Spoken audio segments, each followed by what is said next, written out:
दोन फॉर्म्युले आपले राहिलेले आहेत, ते फॉर्म्युले मी अगोदर तुम्हाला समजून सांगणार आहे आणि एक कॉरलरी पण आपली काल राहिलेली आहे ती समजून सांगते. ए बी आणि सी डी यांना तुम्ही कॉर्ड्स म्हणू शकता किंवा सेकंड्स म्हणू शकता. या सर्कलच्या इंटेरियर रिजन मध्ये ई या पॉइंट मध्ये इंटरसेक्ट झालेले आहेत. Second A B and second CD intersect each other in the interior region of circle at point E. आणि या फिगर मध्ये second AB and second CD intersect each other in the exterior region at point E असं दिलेलं आहे. तर आपल्याला इथं जो अँगल तयार व्हायला लागलाय अँगल AEC आणि त्याचा व्हर्टिकली अपोजिट अँगल आहे अँगल DEB. या दोन अँगल काढण्यासाठी किंवा हा अँगल आणि हा अँगल काढण्यासाठीचा फॉर्म्युला आता मी इथे लिहिणार आहे. तो कसा तयार झालाय तो आता आपल्याला फार डिटेल मध्ये नाही, पण मी तुम्हाला कन्स्ट्रक्शन काय करायचं ते सांगू शकते. ओके, मग हे दोन अँगल्स कॉन्ग्रुएंट आहेत हे तर माहिती आहे आपल्याला. हे काढण्यासाठी फॉर्म्युला आहे आणि इथं अँगल हा ई काढण्यासाठी फॉर्म्युला आहे आणि दोन्ही मध्ये काय डिफरन्स आहे ते पाहूया आपण. दोन secants, secant A B and secant C D intersect each other in the interior region at point E. तेव्हा angle AEC equal to angle DEB equal to formula आहे half in bracket measure of arc. या angle AEC ने ची corresponding arc कोणती आहे arc AC plus measure of arc याची opposite arc कोणती आहे DB. असा तो फॉर्म्युला आहे. Angle AEC equal to angle DEB equal to half in bracket measure of arc AC या अँगलनी तयार केलेली आर्क आणि त्याच्या अपोजिट अँगलनी तयार केलेली आर्क यांच्या दोन्हीचं बेरीज करायची, त्याला निम्म करायचंय म्हणजे हा अँगल मिळतो. ओके, आता इथला फॉर्म्युला सांगते आपल्याला अँगल AEC किंवा अँगल E म्हणूया. अँगल AEC काढायचा आपल्याला. तर काय फरक आहे, फरक इतकाच आहे half in bracket measure of arc. मोठी आर्क कोणती आहे या अँगलच्या इथे तयार झालेली AC मायनस करायचंय. जेव्हा बाहेरच्या साईडला भेटतात इथं इंटरसेक्ट होतात तेव्हा तिथं मायनस करायचंय. इंटेरियर रिजन मध्ये भेटत असतील तर प्लस करायचंय. Half in bracket measure of arc AC minus measure of arc BD. Okay, अशा पद्धतीचा फॉर्म्युला यासाठी आहे. याच्यासाठीचा हा फॉर्म्युला आहे, याच्यासाठीचा हा फॉर्म्युला आहे. असे दोन फॉर्म्युले आपल्याला वापरायचे. आता मी थोडक्यात तुम्हाला स्वतः करून पहा. पुस्तकामध्ये एक्झाम्पल दिलेला आहे. इथं AD किंवा CB जॉईन करून तुम्ही याचा हा फॉर्म्युला कसा तयार झाला हे काढू शकता इन्स्क्राइब्ड अँगल थेरम वापरून. AD किंवा CB जॉईन करून तुम्ही इन्स्क्राइब्ड अँगल थेरम वापरून ही प्रॉपर्टी माहिती करून घेऊ शकता. इथं AD ला जॉईन करून तुम्ही इन्स्क्राइब्ड अँगल थेरम वापरून ही प्रॉपर्टी मिळवू शकता. ओके, याच्यावरती एक्झाम्पल्स आपल्याला पडू शकतात. पुस्तकामध्ये पेज नंबर 71 वरती ही प्रॉपर्टी एक्झाम्पलच्या रूपात दिली आहे पहा आणि खाली प्रूफ पण दिलेल्या ऍक्टिव्हिटी मध्ये तुम्ही सोडवा स्वतः. आणि याचं पेज नंबर 72 वरती तुम्हाला कसं सोडवायचं ह्याच्याबद्दलची हिंट दिलेली आहे. त्या पद्धतीने तुम्ही सोडवून पहा. जर आलंच नाही तुम्हाला तर मग मी सांगेन. ओके, प्रयत्न करून पहा.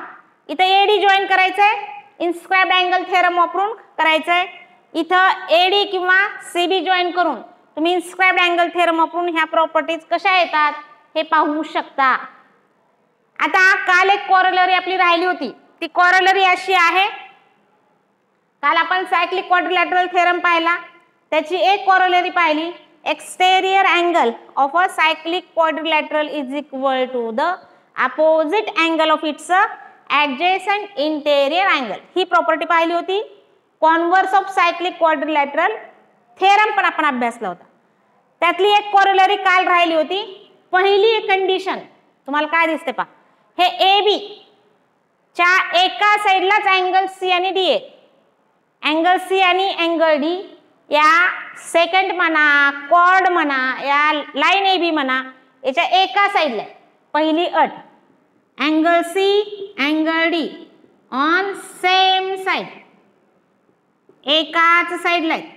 त्याच्यानंतर दुसरी condition, angle C congruent to angle D, एका साईडला आहेत आणि ह्यांची मेजरमेंट सारखे आहेत, इक्वल आहेत. तर आपल्याला काय म्हणता येतं, कन्क्लुजन काय काढता येतं, तर A B C D are concyclic. Concyclic याचाच अर्थ हे सगळे पॉइंट्स कशावर आहेत, एकाच सर्कल वरती आहेत. These all points are on the circle असं आपल्याला म्हणता येतं. अशा पद्धतीची प्रॉपर्टी आहे. इथे सर्कल दिसत नसला तरी तो हे सगळे पॉइंट्स एका सर्कल वरती येत असतात, हे आपल्याला लक्षात येतं. इथे आपण इन्स्क्राइब्ड अँगल थेरमचा वापर करू शकतो. ही सेम आर्क आहे पहा. आता इथे आर्क काढलेली नाहीये. ते दोन अँगल्स म्हणजे angles inscribed in the same arc आहेत आणि हे कॉन्ग्रुएंट आहेत. म्हणजे ते एका सर्कलवर असल्याशिवाय हे शक्य होणार नाही. अशा पद्धतीने ही प्रॉपर्टी आहे. ह्याच्यावरती एक्झाम्पल्स 2-3 मार्काला पडू शकतात. हे वापरताना मात्र विद्यार्थ्यांना लक्षात येत नाही, इमॅजिन करायचंय. आता ही आर्क आहे, असं जर आपण ड्रॉ केला तर सर्कल फॉर्म होतो आणि ती प्रॉपर्टीज आहे. हे दोन अँगल्स कॉन्ग्रुएंट असतील. पहिली अट काय आहे, ए बी च्या एका साईडला पाहिजे, ह्या साईडला किंवा ह्या साईडला कुठेही असतील. तर angle C and angle D on the same side of this side, this line A B. दुसरी अट, this two angles are congruent. तर आपल्याला कन्क्लुजन काय काढता येतं, A B C D are concyclic, ते एकाच वर्तुळावरती असतात. अशा पद्धतीने हे आपल्याला लक्षात घ्यायचं आहे. ओके, सगळ्यांनी याचा स्क्रीनशॉट घ्या. हा क्वेश्चन आता आपल्याला पाहायचा आहे, ज्याच्यामध्ये in a circle with centre O, length of chord A B is equal to the radius of a circle म्हटलेलं आहे. Find the measure of angle A O B, second angle A C B, third arc A B and fourth arc ACB. असा आपल्याला प्रश्न विचारण्यात आलेले आहेत. मग 4 विचारलेत म्हणून आपल्याला 4 मार्कासाठी प्रश्न आहे, हे आपल्याला लक्षात घ्यायचं आहे. ओके, तर आपण पाहूया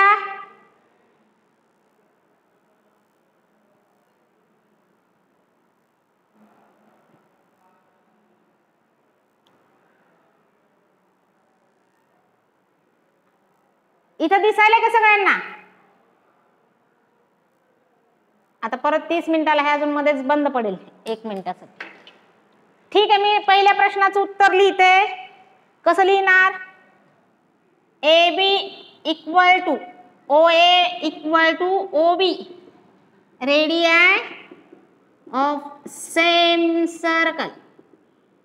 okay, therefore triangle AOB is an equilateral triangle. Okay, मग each angle किती असेल, 60 डिग्री.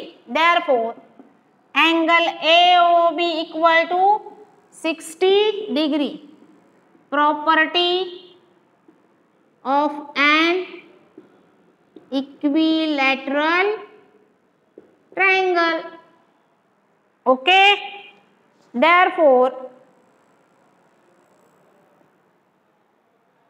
काय म्हणता येईल आपल्याला, हा मिळाला. परत measure of angle AOB equal to measure of arc AB, कारण central angle equal to corresponding minor arc. Okay, मग किती येईल therefore measure of arc A B equal to 60 degree. Okay, त्याच्यानंतर आर्क एसीबी काढूया. Measure of arc ACB equal to ACB equal to 360 minus measure of arc A B 360 minus 60 equal to 300 degree. आता angle ACB राहिलाय, सगळ्यांना माहित आहे.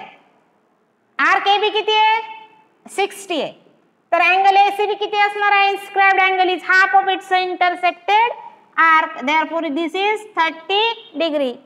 Angle ACB equal to half measure of arc AB, कारण लिहूया inscribed angle theorem.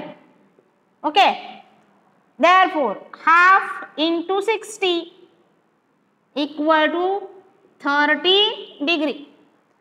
अशा पद्धतीने हा क्वेश्चन आपल्याला सॉल्व करायचा आहे. 3 मार्काला पडू शकणार असा प्रश्न आहे. तर आपल्याला माहित आहे quadrilateral MRPN is a cyclic quadrilateral. मग काय प्रॉपर्टी आहे, थेरम काय आहे, opposite angles are supplementary. Angle R plus angle N equal to 180 degree. Cyclic quadrilateral theorem. Angle R किती दिलाय 5x मायनस 13. अँगल एन किती दिलेला आहे 4x प्लस 4 इक्वल टू 180. आता याच्या पुढचं तुम्हाला आलं पाहिजे. 5x plus 4x 9x minus 13 plus 4 minus 9 equal to 180. 9x equal to 180 plus 9, 9x equal to 189, x equal to 21. x equal to किती येत आहे 21. Angle R equal to 5x minus 13. Angle R equal to 5 into 21 minus 13. Angle R equal to 105 minus 13. Angle R equal to 92 degree. Angle R plus angle N equal to किती आहे 180. Angle N equal to 180 minus angle R 180 minus 92 88 degree. असा हा प्रश्न आहे. सगळ्यांनी याचा screenshot घ्या बरं. सगळ्यांनी याचा स्क्रीनशॉट घ्या.